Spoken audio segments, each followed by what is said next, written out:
Look at Apocalypse Road. Quick story on why I got this, and it may have been a mistake. My local game store had sort of a, half price on sale type section, and I picked up a number of games. I don't remember how many. I think at least 3, but I can only remember 2 of them. I don't know what the third one was. But anyway, this Sekigahara and something else that I don't even know what I got. I may have played it recently. That may be part of what's going on. Anyway, they were cheap. I'm into, to a certain extent, sort of race car games. I'm more into cars shooting each other in races. I had a lot of fun playing a Car Wars sort of, I don't remember what it was. There was a set of rules put out, but anybody could make them up for, sort of teams operating in a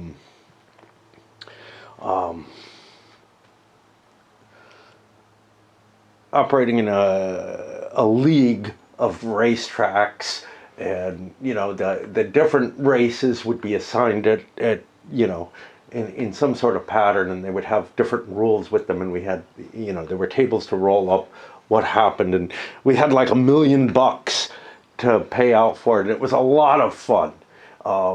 We only got a couple of battles or races or whatever you want to call them, because some were just duels and some were races done.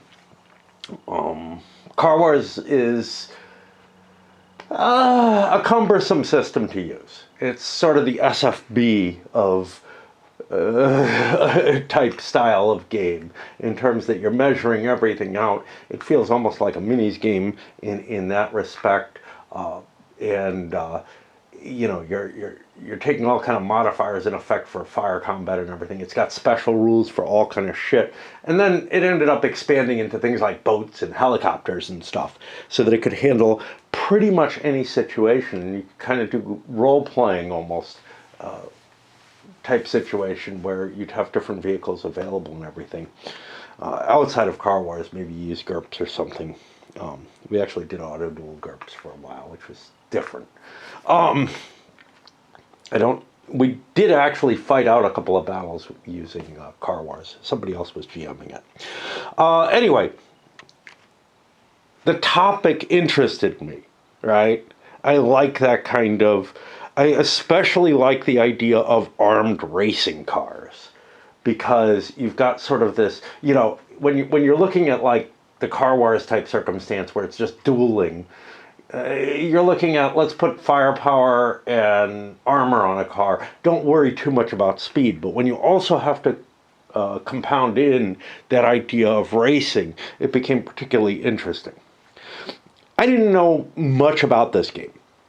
Since then, I found out that it is compatible with Thunder Alley, which I think I've seen, and apparently there's Grand Prix as well. Boy, okay.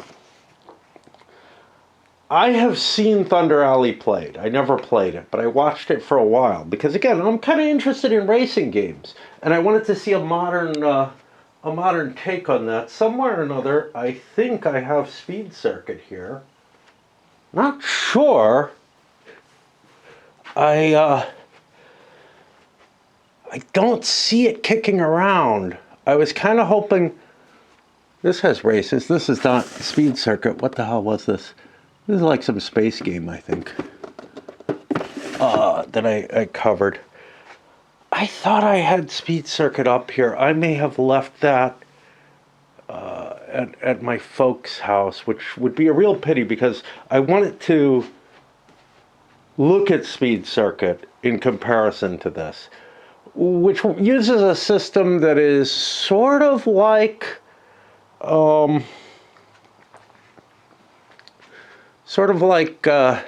Place, and Show, which I think I did cover If I hadn't, that's a real shame, because that's a very cool, that's a horse racing game. But yeah, I remember. Anyway, Speed Circuit I didn't really like all that much, but I think it was because it was kind of boring. Okay, you know, and but it was something of a simulation of racing, although not a complete one. My problem with Thunder Road was that it was designed for effect. It's based on the NASCAR racing, and the idea is that, look, the cars generally travel around in packs and don't do a hell of a lot, and every so often there's kind of a dramatic move, you know. And one of the reasons is because you can save fuel by following the pack, and then, you know, put on a burst at important points and whatever. So it's not necessarily to your advantage to be in front of cars, but instead of simulating these fuel advantages to clustering together, the game just made the movement rules make you cluster together, and none of it had much to do with expenditure of. I mean, there are pit stops and stuff, so I don't know how much was handled in it. But I remember what really galled me was this sort of, you know, the guy in the lead can move a bunch of cars, the guy in the back can move cars ahead of him, all kind of shit like that. Well, unfortunately, this game has that. Now, you can say, okay, look, you know, but it did capture the effect. And I'll agree with that. It captured the effect, but it didn't capture it for the reasons, right? And it was a game that didn't feel like you were making decisions based on how you would actually be driving. You know, and that's, to me, those are the things I want in a simulation. I want the design to take into account the causes of why certain actions are good or bad, and an optimal here, not for car racing, but for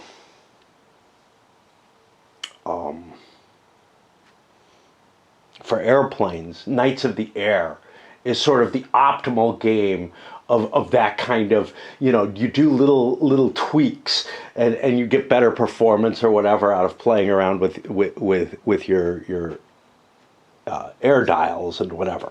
Anyway, this game is based on that Thunder Alley model, which I don't like to begin with. Okay. And maybe I'll have fun, you know, but as a simulation, it fails me. It becomes purely a design for effect that may show you what happens, but without giving you any of the reasons why it happens. And that's part of a simulation. Another part is that anything that makes decisions in a game, the human driver in this case for the most part, should be making decisions based on the circumstances that are real, not on a hand of cards that they have that allow them to manipulate a whole row of cars or something. It all felt fake to me. It all felt completely fake. That may be okay though. Now, I did not like Formula Day, but I don't remember the reasons why. I played it once and hated it. Long ago. And I know this was kind of put out as oh, this is better than Formula Day by a lot of players. Not this, but Thunder Road. Okay, so that's one factor against it. But then add guns to the whole thing, and oh boy, do you make that whole slipstream and pack movement a lot more questionable, right? Like, if somebody's got firepower, they don't care where they have it. You know, it's going to affect the situation and cause all kind of weirdnesses to the whole thing. And I don't feel like that is a good model for this. So I'm walking into this, and by the way, I was planning on doing Speed Circuit, to be honest. And I just don't fucking see it in my stuff. But that was one of, I know what the box looks like, it's black.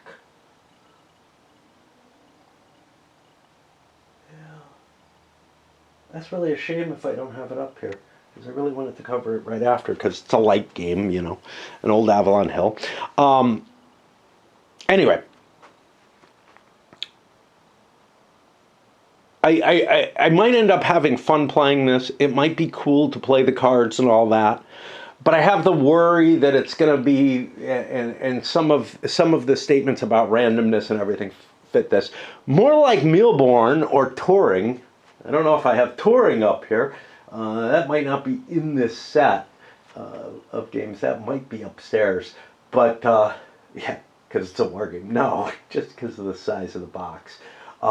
That was a game that I played a lot when I was very young. It was basically, before Mealborn came to America as Mealborn, it was released by Parker Brothers as Touring.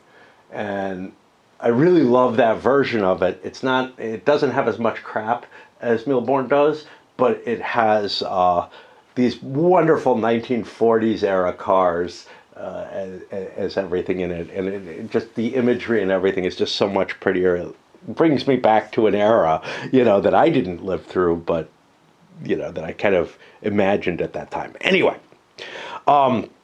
so what's up with this game? Let's start taking a look at the rules, but in a very brief, you're going to be riding around. You have a handful of cards and you have more than one car per player.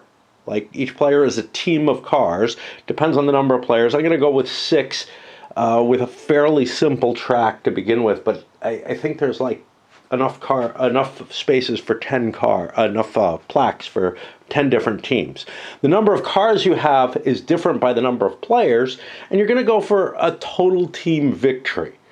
You get victory points and there are these events that happen as well that you get to draw for. The combat events, when you engage in a combat action, you see what it does. The movement events, I think those happen at the end of every movement, but I'm not sure. We'll see. Move the car, active car may shoot its weapon. I don't know what triggers those. But those, a lot of people have real gripes about because they cause collisions and stuff just kind of at random, Again, so you're getting the effect, right? Collisions happen in races, bumps, this, that, and the other, spin outs, all kind of stuff like that. But they happen because you're pressing the car. They don't happen because a card gets pulled out. So we'll see again if that follows the same kind of flavor. I get the feeling this is a very random sort of about managing your hand and everything. A lot of people were saying, so a lot of people really love it. I'm not going to put that aside. There were a whole lot of 10s and 9s and whatnot rated over on BGG. But the ones, I wanted to look for the critique of it, and as I was skimming, there are just so many ratings on this, as I was skimming it, I didn't see the critique that I have. I was looking at Thunder Alley in particular. Everybody was like, oh, this is just like NASCAR. Or they weren't talking about it at all, which I found kind of weird in both cases. I guess Formula Day doesn't cover that kind of, that kind of effect at all. So maybe, maybe that kind of slipstream idea doesn't really fit in as well. It does work in Car Wars. I'll tell you that. I don't know if it works perfectly. There's some weird things in Car Wars that are absolutely insane, like a concrete wall does less damage to you if you slam into it than a wall of buses. But anyway, you get your victory by crossing the finish line. The start and finish line are kind of the same thing. And you get 1 victory point for each car that kind of crosses it. And you get 1 victory point for each kill you have.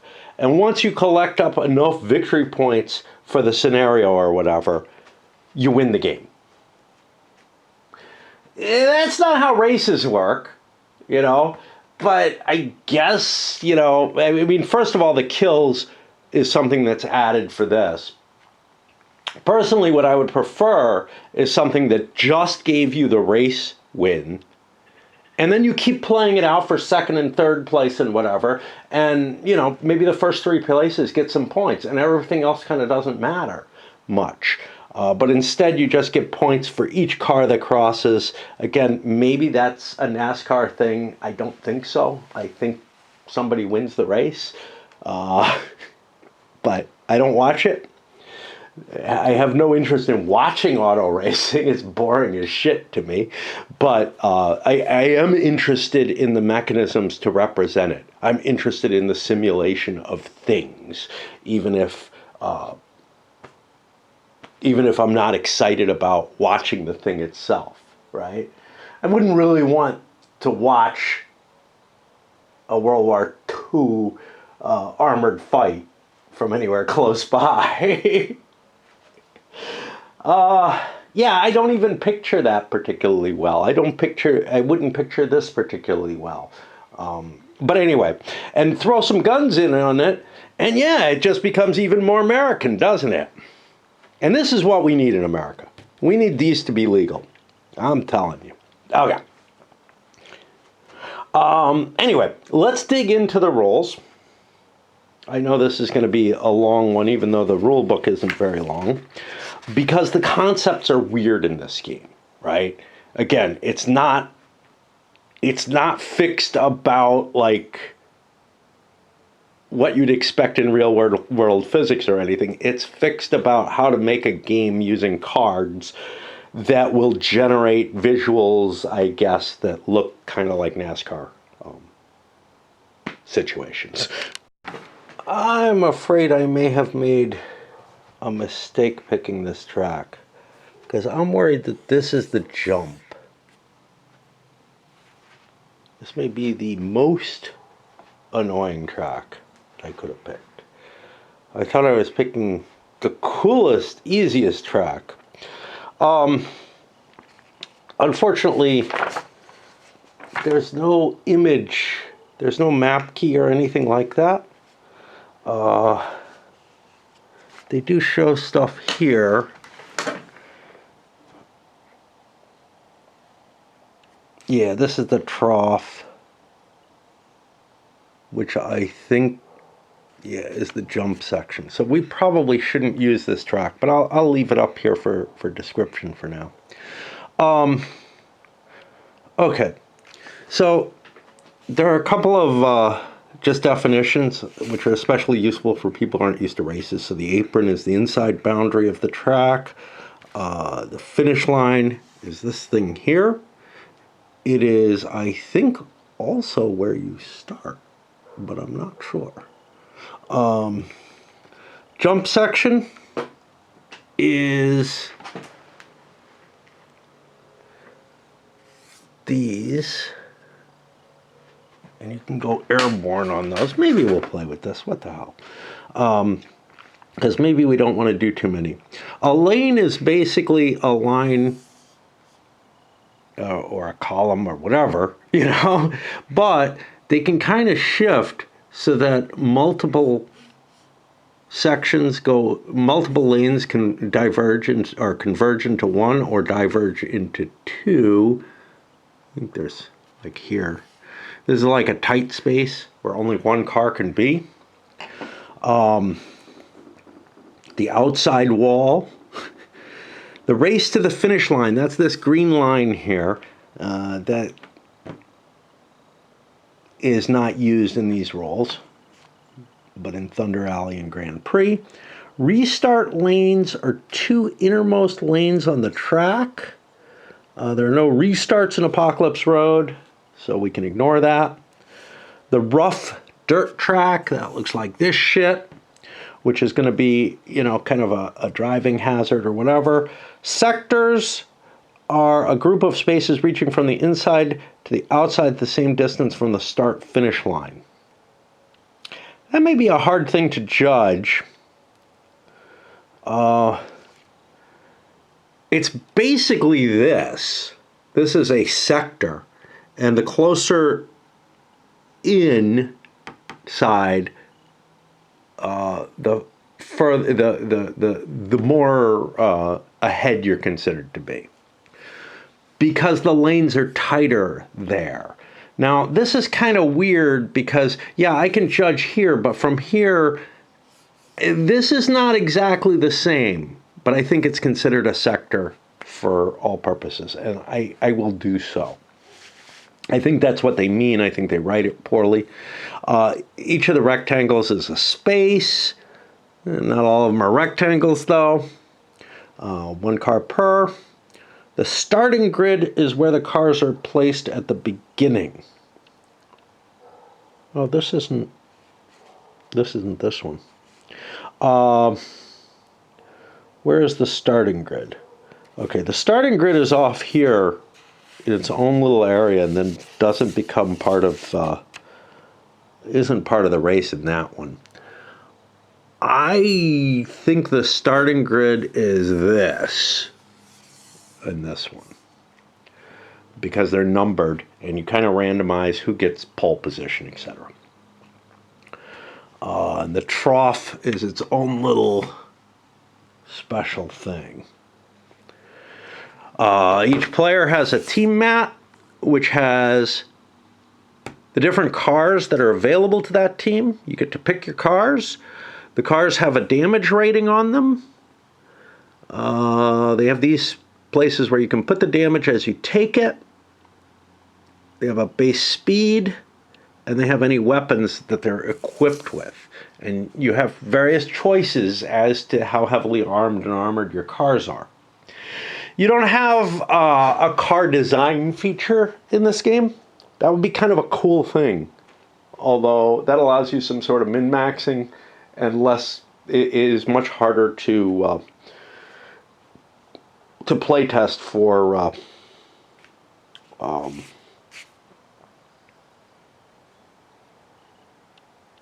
balance is the word I'm looking for here. My brain doesn't work like it used to. The actual cars, a bunch of these, I found the components for the cars to be a little disturbing in the sense that I had a hard time telling, and I think I've got an extra, I don't think I have enough dark blues. I think I missed one, which is going to be a problem. But yeah, I had some difficulty distinguishing by the color choices they make. The green and the green are very close. The light blue and dark blue are very close. And then on the other side, I'm worried that these are close, but that's not that big a deal because they're just going to be, I think, in your own possession. So, and most of the colors are pretty easy. As you know, I have some difficulty with the blue-green layers anyway, like not really colorblind, but I have some difficulty distinguishing between them. Each card does have a name or a number for it. Some of them are letter numbers, and that'll help you. They have two sides to them, which match this, and they're going to give you the coloring, which allows you to indicate that each car can only move once in each sort of turn. And then when they're all flipped over, the next set flips them the other way. Okay. You pick one of the tracks. You can use the Thunder Alley and Grand Prix tracks. With this, however, they may be too long. You may have to give more victory points for crossing the finish line or something like that, which would work pretty well.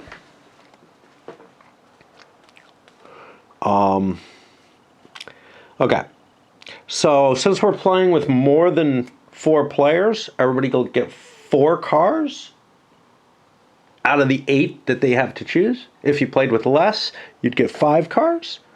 The decks have all been shuffled. You set up the cars completely randomly. After the players pick their cars, you randomize them.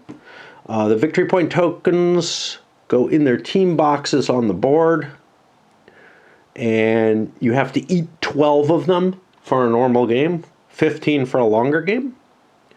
Whoever is in the first position will get the first player marker. And everybody gets 6 of these race cards, which is going to be their hand, basically the tactics that they face in the game.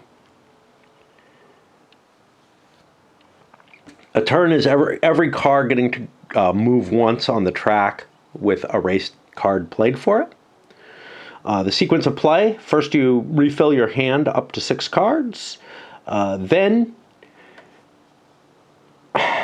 in turn order, which is basically race car order, I think. We'll see. In turn order, whatever that ends up being. The player with the first player marker, and then clockwise around the table. Now, each player gets to take an action, essentially, with one of their cars. Damn.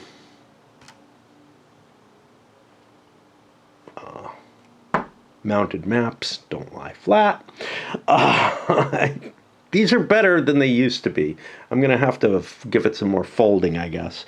You got to be careful not to break it, but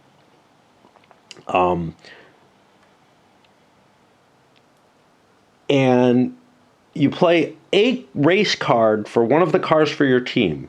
Doesn't matter which car, so you're not always moving the lead car first, which I feel is the appropriate way to do things in most race games.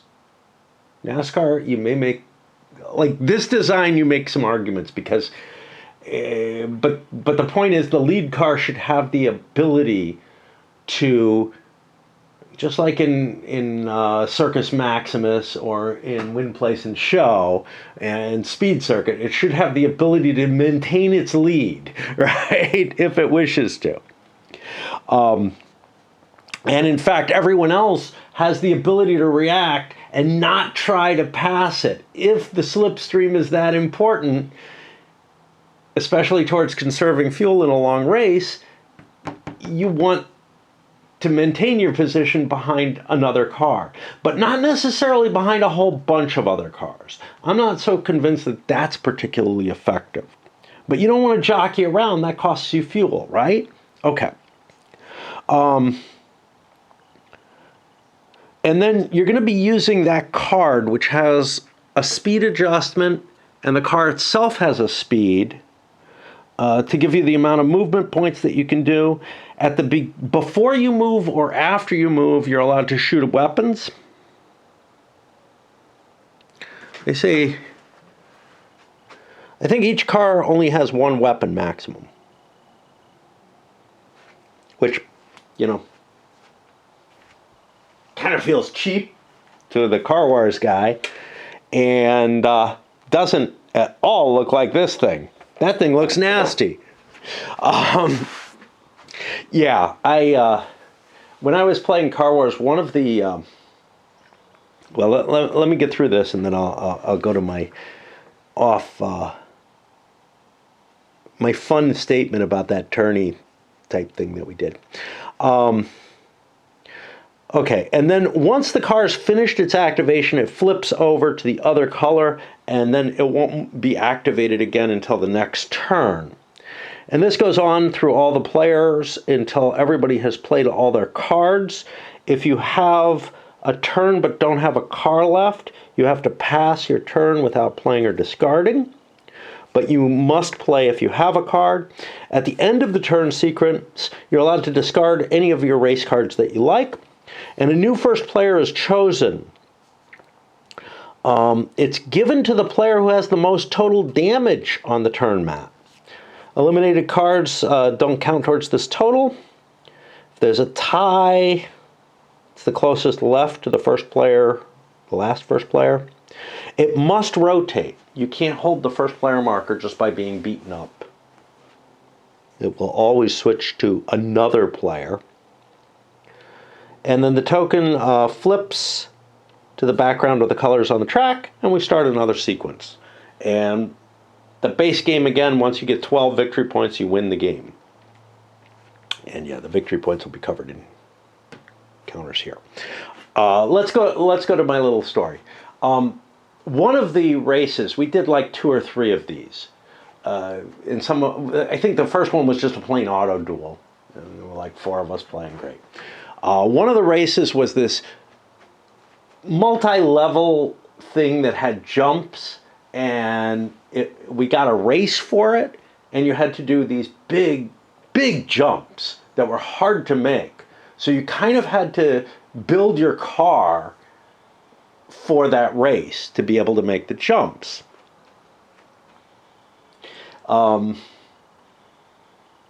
It was also either unlimited money or like 500,000 or something like that. And we had like $1 million, to start with. So this was a huge expense possible race. Now, some people might not have wanted to play in it because it was just so expensive. But two of us, I know, did get into it kind of heavily. One guy built this,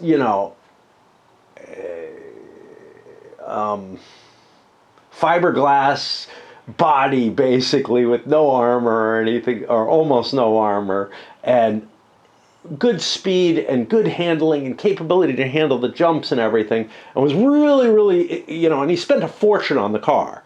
And I bought and spent a fair amount, like 100,000 out of the 500,000, to build myself a van that I parked on the bottom level underneath one of the things with a lot of armor on the sides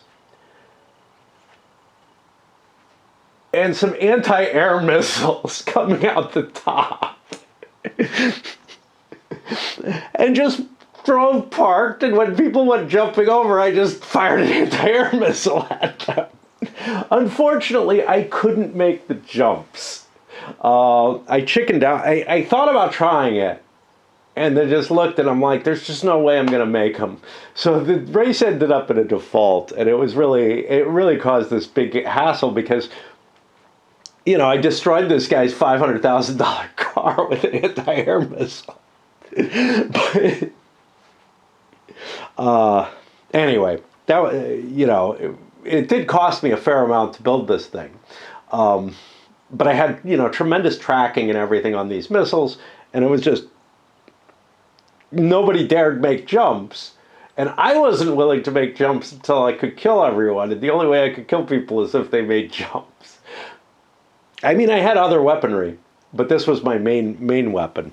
And, we didn't know what the other people had. So I think I actually destroyed all the other vehicles, but I wasn't able to win by default. They insisted that I'd be able to make the jumps, and I'm like, yeah, I'll try, and then backed out of it. All right, we will get to the important concepts in a bit. By now, you might have realized if you want to learn this game and not just, hang out with me as I read the rules, you're probably better off checking out somebody else's video. To a section called Important Concepts, and we start off with a couple that are not important. Current leader in running order, don't have anything. Lapped cars, not important. Retirement or elimination, you can't do it. You can't retire. Cars are eliminated when they take 6 damage, and that's their damage track. There's little markers to handle that, a whole shit ton of them, because there could be a lot of players with a lot of cars. Corners, no special rules, except there are. Entering corners, sometimes they funnel down. Exiting, sometimes they spread out. Single lanes, certain portions of the track go to one lane. This is just a funnel for the traffic. It locks you in to just one car there. Every time you cross the finish line, you get one of your victory points. Okay. You're going to have a hand of 6 of these at the beginning of your turn. You choose one, and they have a few pieces of information. If it has a star on it, yeah, that's why. You draw one of those movement event cards. It has a speed adjustment, which I think adjusts the speed of your car as to how far you go.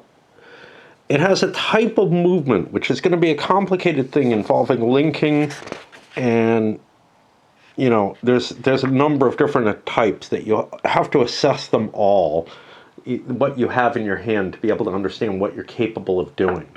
And this is where a lot of the strategy comes, you know. Choose wisely which car you want to do what with in terms of its positioning in packs and stuff like that. And that's the movement type.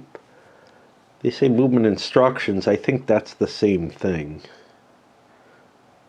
Maybe they've got some more information down here. Okay. When you activate a car and play the race card, the car gets movement points equal to the car's on-track speed value, which is this, and the adjustment. Well, the on-track speed value is supposedly this, and the speed of the car. Anyway, cars can move forward or laterally, depending on the restrictions of the race card played. Cars may not move diagonally unless the card specifically indicates that. An activated car cannot move backward or enter the same space twice during an action segment. Same space twice is to prevent you from using lateral movement. I don't know what value there would be to that. Costs a movement point to move forward or to move laterally into an empty space. It costs 2 to move laterally into an occupied space.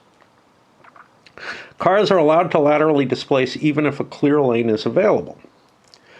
Cars are never blocked. Race cards allow an active car to either push other cars in front through linking or use ramming movement. Forward movement costs 1 movement point even when pushing or ramming other cards. Now this says diagonal lead movement, which feels like something, but it's not actually in the rules, and I feel like that may be allowing diagonal movement. The rules are a little sparse compared to that card. I don't find a definition for that card. We'll see if it's covered later, but you know, I read these rules not long ago, and I don't remember any of those abilities discussing diagonal. Choices. There are never any choices for non-active cards regardless of movement type. All choices are made by the active player, and these are the 6 different types of movement cards that I guess happen, or 6 different types of movement that happens. I don't know, this is kind of lead movement. It may be on the cards. Cars that are adjacent to each other in the same lane and racing nose to tail may become linked. A link can be any number of cars, which includes cars in corners as well as straightaways. When a linked active car moves, the cars linked to the active car move as well. Only the active car spends movement points. Generally, once a link is created, it remains in effect during the entire activation. This makes it sound like you have this capability no matter what. You don't. It's based on these cards as far as I can tell. Conditional linking. This is, again, you know, a white arrow on a race card indicates conditional linking may be used. The cars may link with cars in front of them and push those cars 1 space forward per movement point. Unlike normal linking, the active car in a conditional link may choose to stop pushing the cars in front of it and change lanes. Conditional linking may be started or stopped at any time and any number of times during a car's movement. Cars behind the active car are never linked unless via line movement or lead movement. Okay. None of these have a white coming out the ass. So I think that's what they're kind of talking about there. I don't think there's a playbook or anything with this. And you know, there are examples within, but they don't always feel sufficient to me, in addition to the rules. Okay, solo movement. This is a type of card. The active card moves alone, but has the option of conditional linking with cars directly in front of it, so it can push up against cars and move them ahead. It's really helpful if it's your own cars.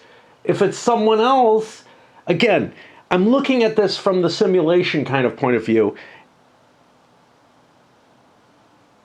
It's not the guy in the back who's moving the guys in front, right? It's just not happening.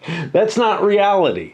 The reality is you sit in the back in order to take advantage of the slipstream and be able to save gas and stuff like that. Gas isn't in this game.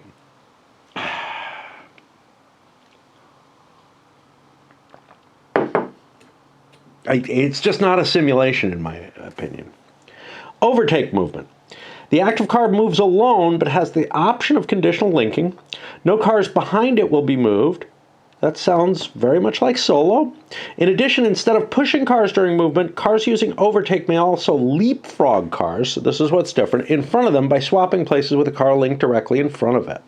Overtake may not be used nor used separate, may be used or not used separately for each movement point expended. And again, this is the primary thing. The idea that the guy in back is forcing people in front to go forward faster is just goofy. And what it does is it means, yeah, you want to pack with your own people so that you can push your own cars, but you don't want to be packed with you don't want to be behind other people's cars necessarily, because you don't want to use your cards to bonus them. So you end up doing things that just don't reflect the reality of the NASCAR situation as it's been described. There's a reason for being behind other cars, and it doesn't improve their speeds. It does not move them along further. And if the gunfire in this game were exciting enough to make up for that, it could actually help, and we're not sure about that yet. Line movement with 2 yellow lines. When a car using line movement moves forward, it links with the cars directly behind and in front of it, not conditional. Conditional is the white arrow? Yeah. The whole line of linked cars moves as a racing line. If a racing line encounters more cars in its path, the newly encountered cars become part of the racing line and move with it. The lines cannot change lanes or be broken until the end of the active player segment. A car activated with line movement may move laterally and displace cars as much as the active player desires. Normally, I don't think you can displace. We look back at lateral movement somewhere. See, we've got, it costs 1 movement point to move forward or laterally. It costs 2 to move laterally into an occupied. But I think unless this says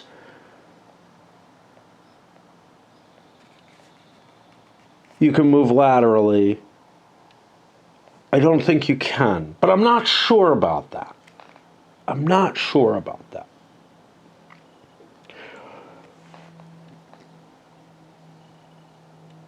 You can move laterally with any conditional linking.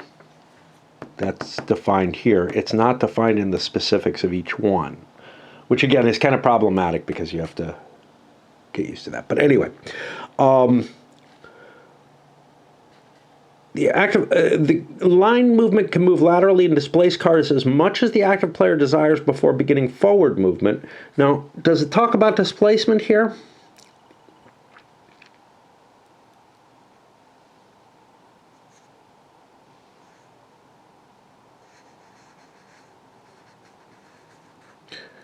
It doesn't talk about displacement here.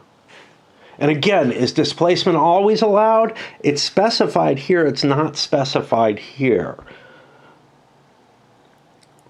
Feels like it would be too free if you could do it all the time, but during the active player's initial lateral activation, cars ahead or behind are not considered linked.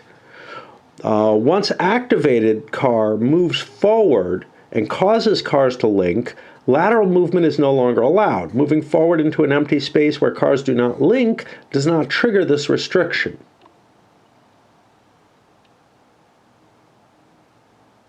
So you're able to move laterally after that, I guess. It only occurs when another car is moved forward by the active car, and then you're no longer allowed lateral.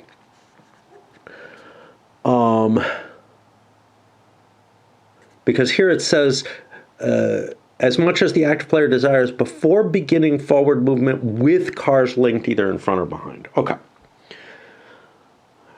And oh boy, you know, they talk about the game, they give warnings about don't let yourself have a lot of analysis paralysis in the game. It's just not worth it, you know, kind of thing.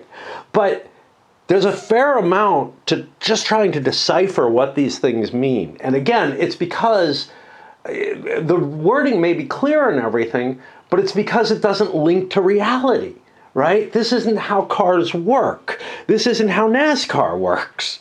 It may generate effects that look like it, but it's not the right thing. And it's a problem I have with a lot of war games too, where they use too much design for effect and try to get a result more than try to get you any kind of understanding of what is actually happening, what the activity is. Yeah. A car activated with line movement that is not linked moves the same manner as a car using solo movement until it links and moves forward. A car may be at the front of the line, in the center of the line, or at the rear of the line and use line movement, and it just drags everybody with them. And it's their lane, just moves. Again, it doesn't feel like reality to me that somebody in the middle is influencing the guy in front of him. He's staying behind the guy in front of him for reasons that are not accounted for in the game. We got specials about corners, and line movement is not conditional linking. Pursuit movement, that's the red arrow, better not be conditional. Pursuit works similarly to line, except cars behind the active car are never considered linked and are never pulled along with the active car when it moves forward. So here you're just pushing. The active car in pursuit movement can move laterally freely until it moves forward and links with another car directly in front of it. Once an active car in pursuit movement becomes linked, it cannot change lanes during the remainder of its action segment. All cars encountered in a lane during forward movement form a racing line. Like line movement, the active car moves like solo movement until it links. Like line movement, once it is linked and moved forward, it does not change lines. I don't understand why this uses yellow arrows and this uses red. To me, they're the same color, essentially. They're doing the same thing. This one does it out both sides. This just does it out the front. It's thought of as push movement. The active car attaches to a line and pushes all the cars in front. Just like nothing in reality. Wait, no. In front of it, just like a draft, and it leaves all cars behind it unaffected. Yeah, I don't know what they're talking about. And again, if anything, the guy in front, like the guys behind you, this shouldn't happen. The only way this happens is through something that's not being expressed in the game, which is that, oh, you managed to let the other guy, you managed to get ahead, and the front of the line managed to get ahead of somebody enough that the slipstream isn't there anymore. That's the only way part of this comes in effect. But let's look at these movement points, right? We had a +5 movement on this, plus the speed of the car. You're talking about like 10 movement points on the racetrack is what you're getting off of one of these. So, I mean, it's not like you're getting an extra movement point or something from the slipstream. And yeah, the gas issue might matter in a long race, but maybe these aren't that long. It just feels so out of it. Okay, lead movement has a conditional in the front and a green. What does green mean? We've got yellow and red. What does green mean? Because yellow and red seem to mean the same thing. Lead movement is like pursuit movement, except instead of pushing cars, the active car pulls cars. An active car may move using lead movement. An active car moved using lead movement causes any cars already linked behind. So this feels like that same color.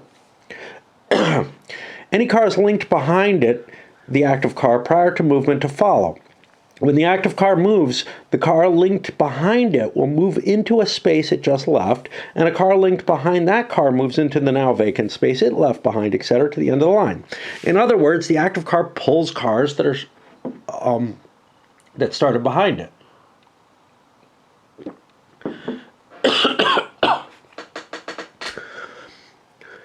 The active car can use conditional linking at any time.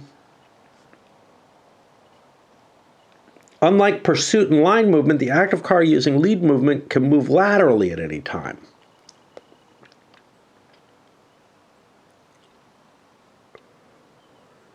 Okay. Feels like this green is conditional.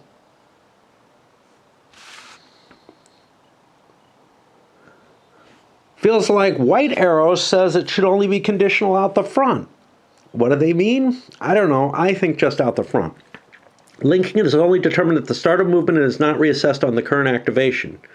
The active car will never pick up cars behind it that were not linked with it prior to its activation. So if you cut a line in front, you don't pick up somebody behind. Lateral movement will not unlink cars behind the active car. When the active car moves laterally, the linked cars follow. Very different.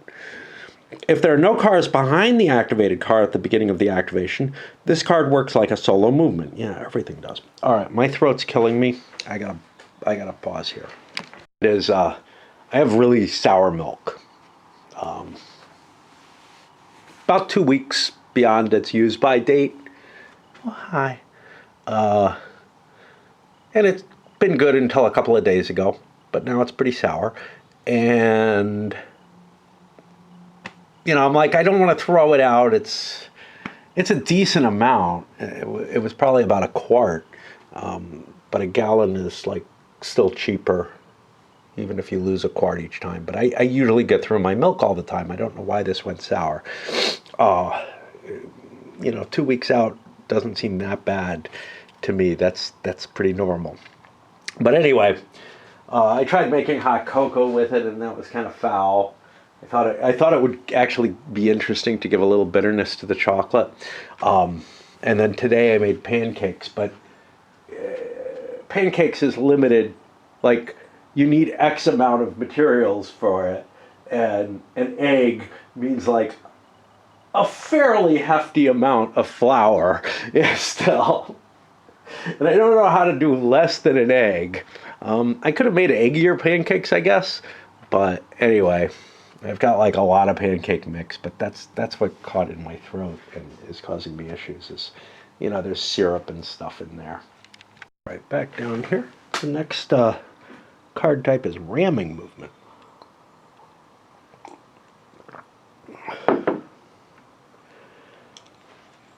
Can be either a solo movement or a lead movement. So I guess you play it as if it's either of those cards.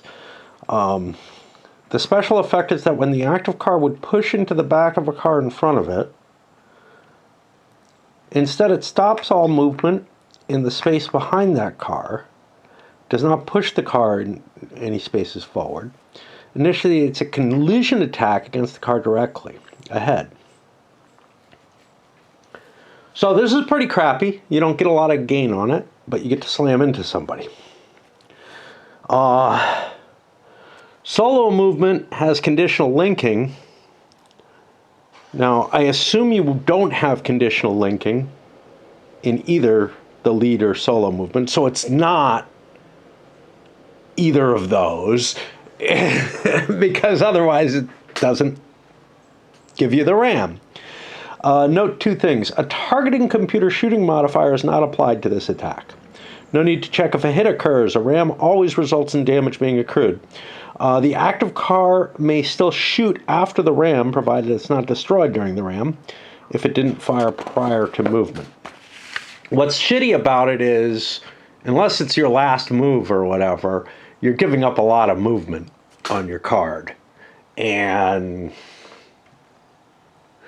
I think more points come from racing than from killing. Lateral displacement. Now, this is not a kind of card, even though everything here is given the same sort of level. 7.1 is basics of movement, right?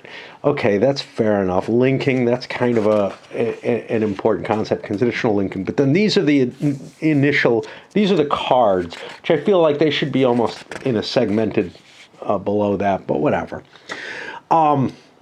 Lateral displacement occurs when the active car spends 2 movement points to move sideways into an occupied space. Now, who was allowed to do this is kind of the question. Solo movement doesn't say anything about it. Overtake movement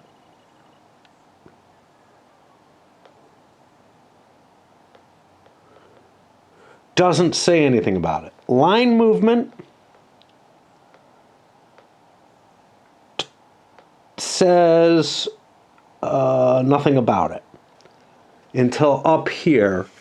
A car activated with line movement may move laterally and displace cars as much as they like before beginning. So I'm left in this okay. Pursuit movement is similar to line. Part of the problem is most of these don't indicate whether you can do lateral movement. Only one does, and it seems to do it as a restriction, so maybe you're allowed to do it with everything else? I don't know.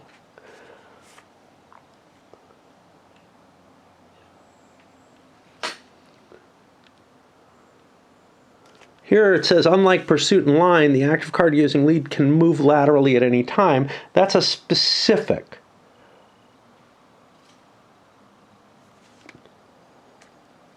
It feels to me like overtake and solo are so open that you should be able to do lateral movement. But again, they're not defined as being able to do it. But apparently, pursuit and line give a restriction on that. So I think you can always do lateral movement unless restricted. But again, okay. And this is important because I don't know that everything does linking. I think linking is a condition of some of these movements, and almost all of them give you linking of some sort or another, but they have restrictions on it. But anyway. Lateral displacement occurs when the active car spends 2 movement points to move sideways into an occupied space. Oh, lateral displacement. Yeah, so it's lateral movement, I'm not sure. Like, it isn't really defined as being allowed all the time. And, you know, we've got it described. Cars can move forward or laterally depending on the restrictions. Okay.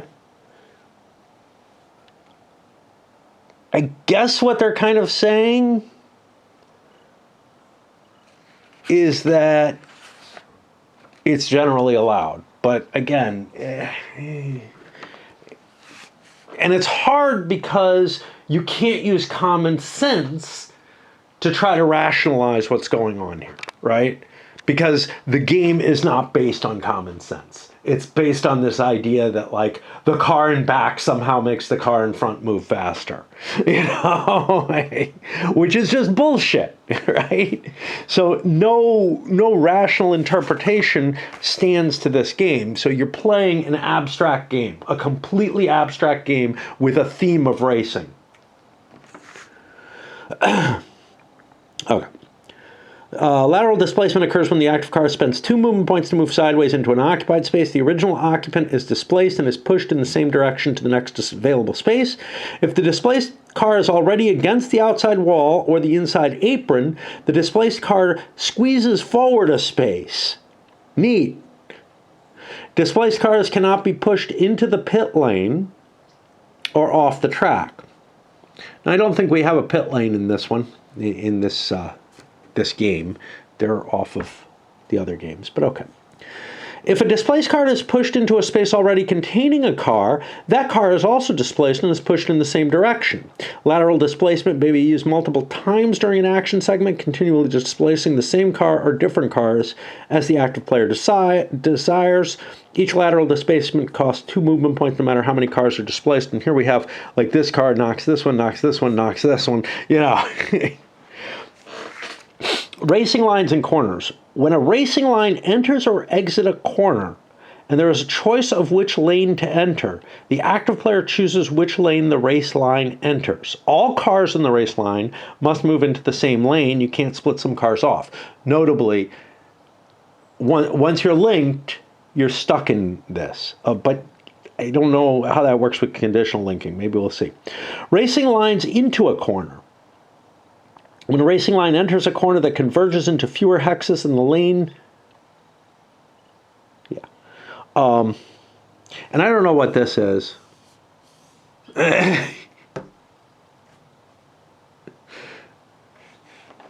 and the lane the active car wishes to leave has two or more choices. It's up to the active player to choose which lane is entered. Once a lane choice is made for a set of linked cars, all the cards in the link, including the one that's choosing it, must enter that lane.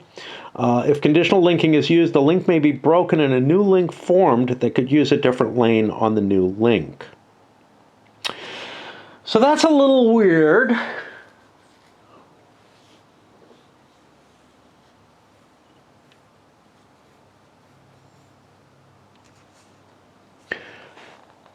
Activates a line movement and pushes A into the corner. The active player then chooses the inside lane, and car B will continue along with the race line.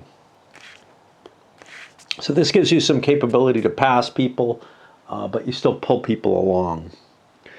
Racing lines out of a corner. When a racing line exits a corner, it has an option of multiple lanes to enter.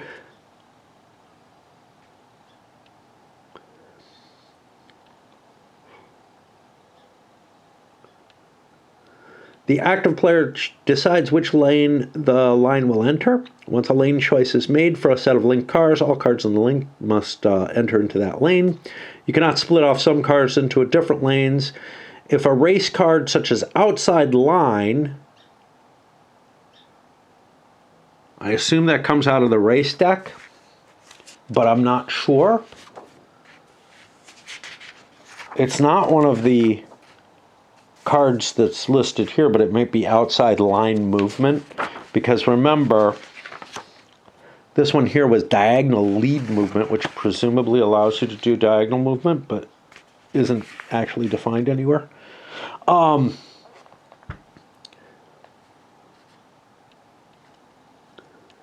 If a race card such as outside line indicates that an active car must choose a certain lane, the outside in this case, that rule follows for every car in the line of cars.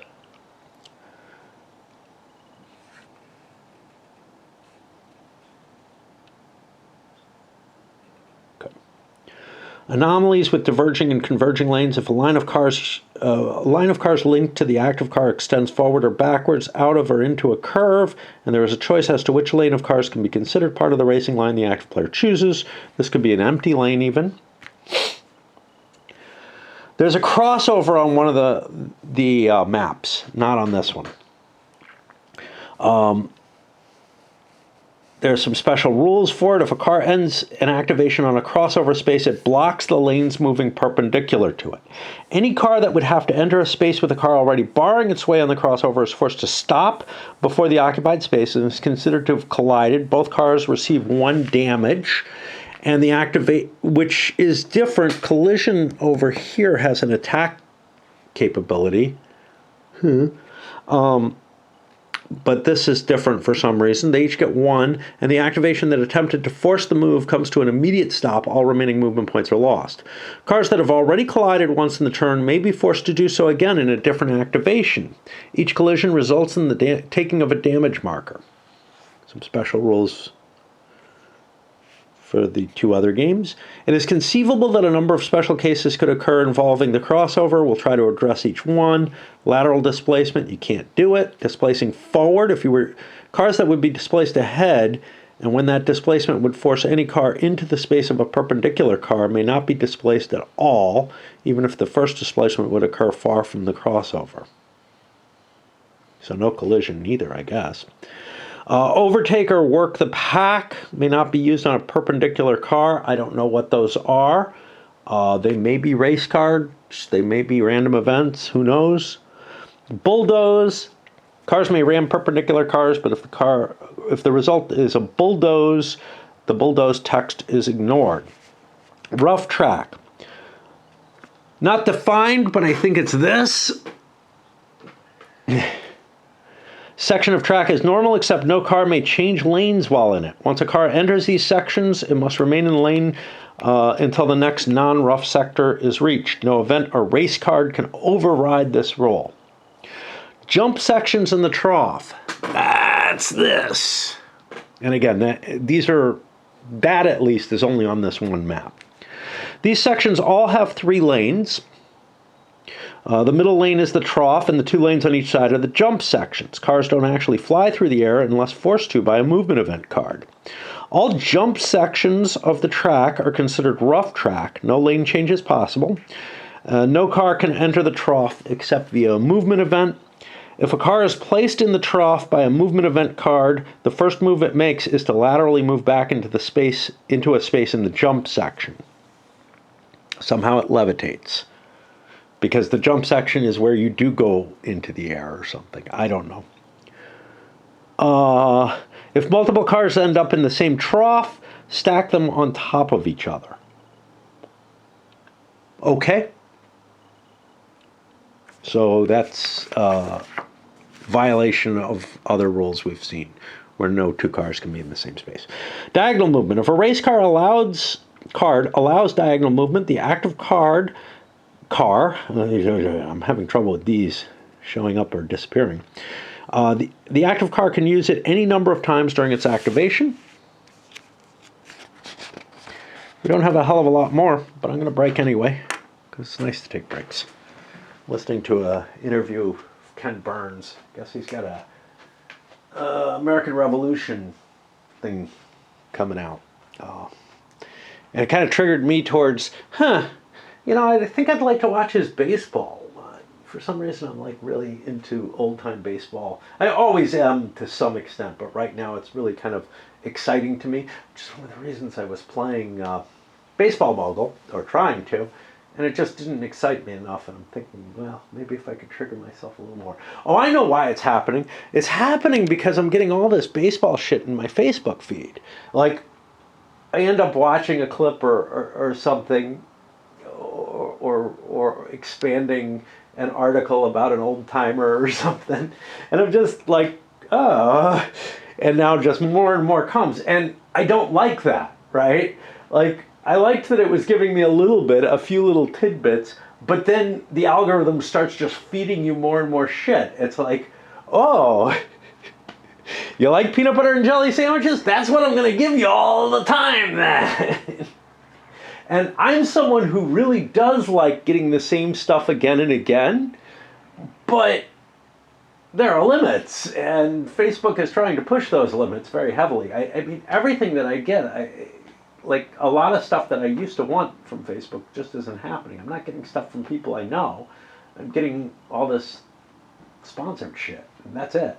Combat. This is the main addition compared to Thunder Alley and I guess Grand Prix as well.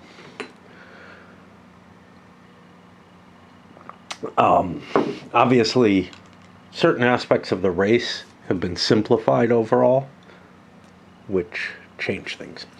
So you'll engage in combat on almost every activation. Cars can shoot once per activation. If at adjacent targets only. This can be orthogonal or diagonal. To execute a combat, you choose a legal target, depending on your weapon, and look at the defense value of the car, which is this number here. It's also printed on the counter. Draw the top card off the combat event deck. If the number of the card up here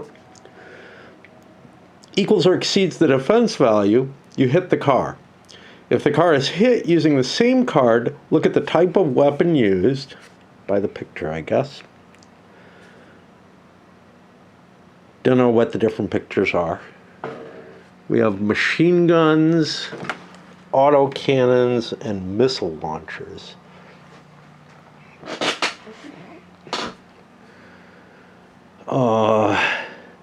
And they inflict the amount of damage listed, like 4 hit points.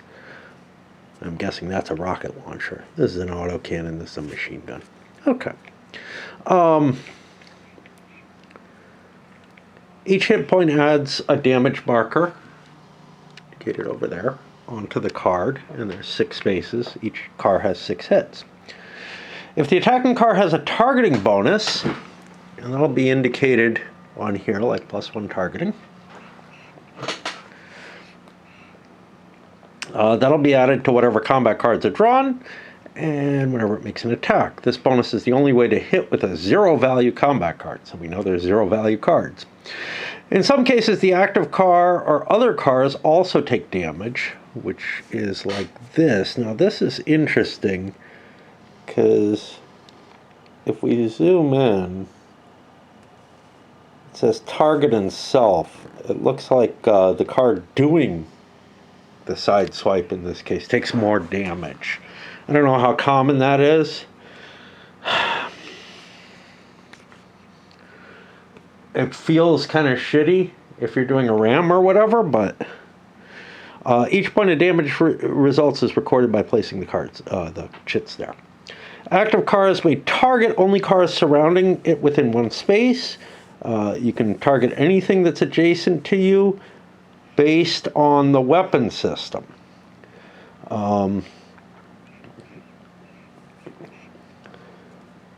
If it's a turret, it can fire on any. Front firing can only fire in the front of the car, including diagonals.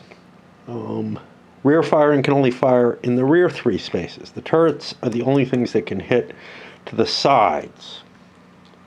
Personally, I think that's a little weird. I could see a side-mounted gun being very, very effective.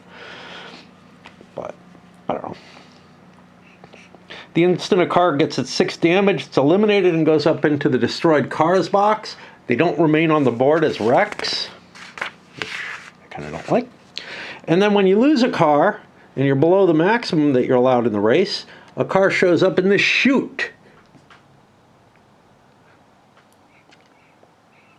Destroyed cars can never be used as the replacement.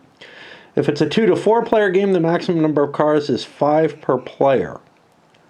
Any player below 5 cars must put a new car in to bring their total up to 5. In a 5 to 10 player game, they have 4 cars in, at a time. If you can't put cars in the chute because you've lost too many, you put as many as you can and finish the race with a reduced number of cars. This won't affect your hand size, so you have more opportunities. You have more options, essentially, on the few cars you have. Cars in the chute are placed on the same side up as the eliminated car. If the eliminated car has already moved this turn, the car in the chute won't be allowed to move. But if it hasn't moved yet, or if it hasn't activated yet, then the car in the chute will be allowed to activate. It has to spend 1 movement point to do a lateral movement onto the track, or 2 if it's a displacement, and then it moves normally based on its card, but it already spent movement points. Okay. Collision attacks exist in the game in form of ramming and sideswiping. I did not see any sideswiping. We had ram here. Maybe there's race cards that say sideswipe. Maybe they're in movement events. I don't know.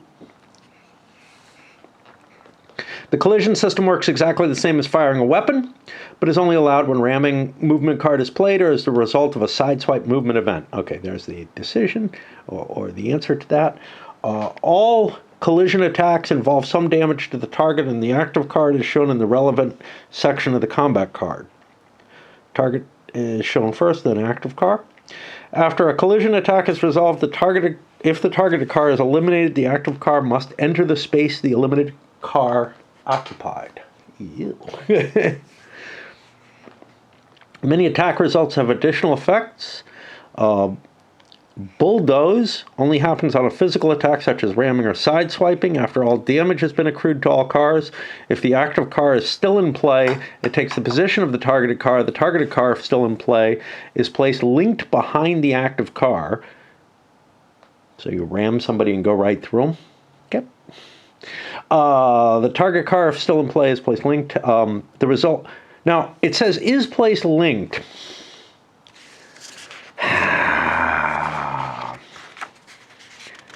I don't know, because linkage appears to be different by different movement ratios, factors or whatnot, but I don't think it is actually, right? Because movement ends with the ram, and a movement event only happens at the end of your movement. The result is exactly the same as a one-space overtake movement type. Yeah, that's not true. Not if I sideswipe, because I'll have gone into your hex, and now you slip behind me, and there might be a problem in the sense that, like, You're not replacing me. You're pushed back, which, yeah, I don't know. This does not take place on a figure eight. I feel like that's not fully defined. I would assume it pushes things back, just like a displacement event would. Chain. Multiple cars can be affected by a collision attack in a chain reaction. If ramming movement, all cars linked in front of the target each get a damage. If sideswipe, all cars in the same sector between the target car and the inner or outer wall, the wall not nearest the active car, i.e. the one you're pushing in, get a damage. Spray. All cars adjacent to the target car, either orthogonally or diagonally, are hit for a point of damage. The active car is not hit. Cars that could not be targeted legally are not hit. Oh, that's a problem. A car in the same sector as the firing car cannot be hit if the target car was behind the active car and was targeted with a rear-mounted weapon. Yeah, that kind of makes sense, but here's the situation I'm looking at.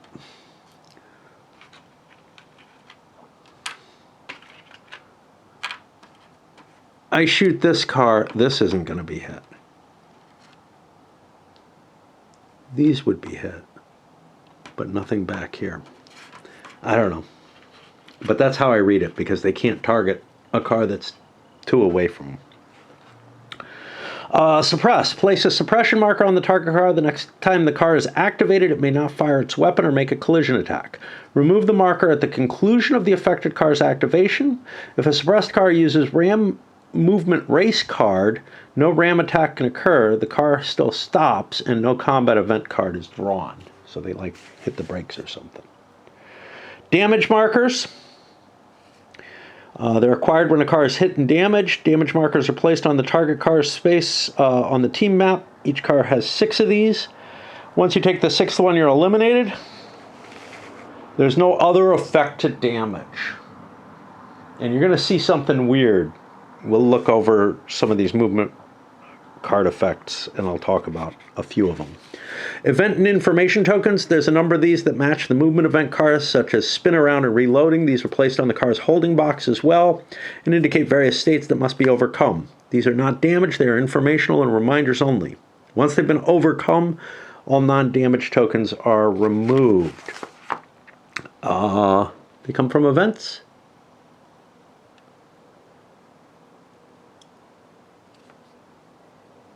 Movement event cards. Okay.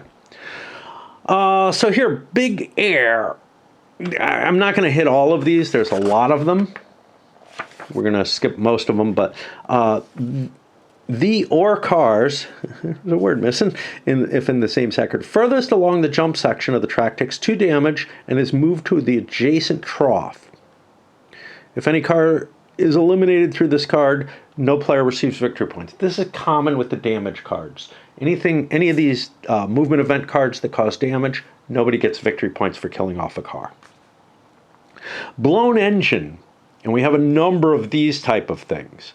The active car takes 3 damage. If the active car is eliminated, no player receives the victory points. Again, it doesn't affect your speed or anything else. All it does is give you hits. Feels wrong, but okay, I mean, given how abstract the movement system is in this game, I kind of don't care. Like, again, it's beginning to feel more and more like Millborn.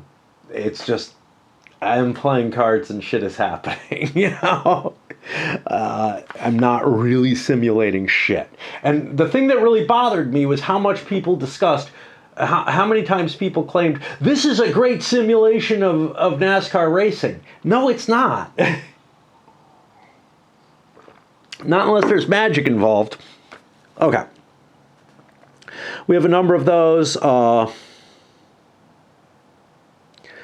Bounty gives victory points gives additional victory points for kills, but there's only a limited number of them.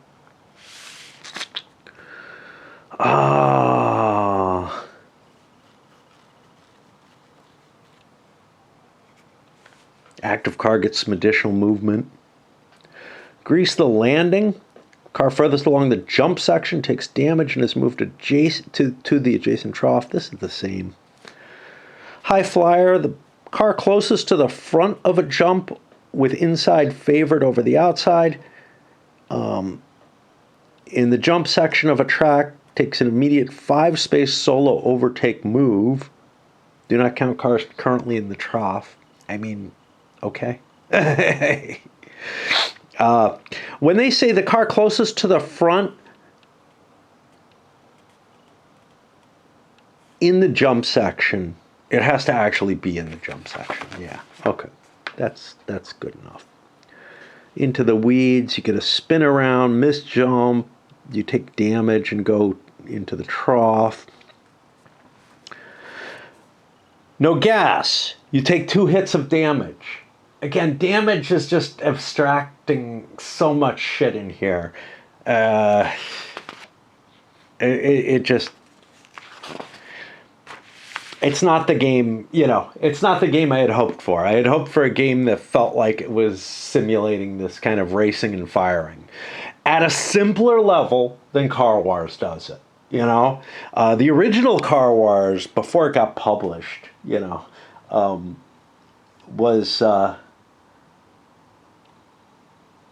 was basically a track type situation. You were just riding on a straight highway, and it had very simple movement rules and everything. And then eventually it turned into and was published as something with like movement gauges and all kind of shit like that, where you're measuring out your movement based on your speed and all kind of stuff.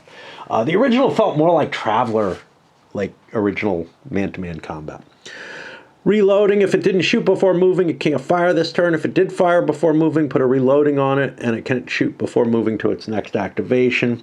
More damage cards. This one gives it's nitrous oxide. It gives you a free solo move. Sideswipe. The active card must move laterally 1 time, either inside or outside. Ignore this card if the active car is a single lane section of track. If space is occupied by an opponent, make a collision attack. Snapped struts just does damage. Spin around, yeah. Which lets you re-enter the track. And then more damage cards. Ending the race and winning. First player who gets all their victory point markers from here wins. And there'll be 12 in a normal game.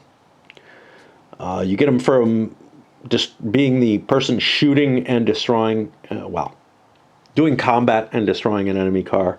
Sideswipe, I think, will give you victory points if you destroy someone. Crossing the finish line, each time you cross the finish line, you get a point.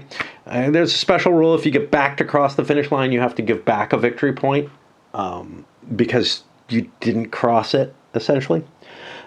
Or you crossed it, but it doesn't. You don't get a whole lap for getting pushed back. Is what it comes down to. Each elimination gives you a victory point, as long as. Well, you don't get points for eliminating your own cars. Countdown clock. After all cars have been activated and players have drawn cards for the next round, each player removes a victory point from the pool. If this would be the last victory point in a player's pool, no player removes any for the rest of the race. So, essentially, each turn, everybody gets a victory point until the last victory point. And that's just to speed play up, I guess. Declaring the winner, it's the first player to get all tokens in their pool. The moment one player empties the pool, the game is over and the player is declared winner. I don't know how I feel about the countdown clock. That feels like it would get in the way of my answer about overly long races. Then we got rules for integrating it into the two different games that I think use basically these same rules. I know that Thunder Alley is the one that I saw. That's the NASCAR one. Grand Prix is obviously going to be Grand Prix racing. And that's it. We have a summary of the amount of race cards there are. We've got a summary of how many movement event cards of each type there are, in case you really want to be anal retentive and try to remember what's out there, what's been played or not. And that could be helpful. There's no question, you know. I get the feeling that there might be like a really dicky card or something in there. There's ones that do a lot of damage, which are a big deal, but I don't know. They're generally conditional. Like I said, I don't expect that I'm going to like this too much. The pretend factors having to do with how it how well it simulates are just so bothersome. But maybe I have fun. You know, I enjoy. Let's see if I can find it here. And I think I've played for you guys Express, which doesn't really simulate anything. You know, it's like a rummy game, you know, but it involves choo-choo trains, and it's kind of cool, you know. I enjoy, I guess, I don't know. I was going to say I enjoy touring, but I enjoy it more for the silly card appearance and whatnot, rather than anything to do with the game itself. It's not really a great game, and the same with Mealborn. And you know, that's what I consider a thematic game, a game on which theme has been overlaid. And this feels like that. This doesn't feel like it could really necessarily represent anything else, but it also doesn't feel like racing to me at all. The system is just, you know, too much designed for effect. And therefore, I would put it in the thematic side of things, as opposed to the simulation side. Now, over on Board Game Geek, they kind of act like the two are the same thing. Anyway, we'll give it a shot, see what we get out of it.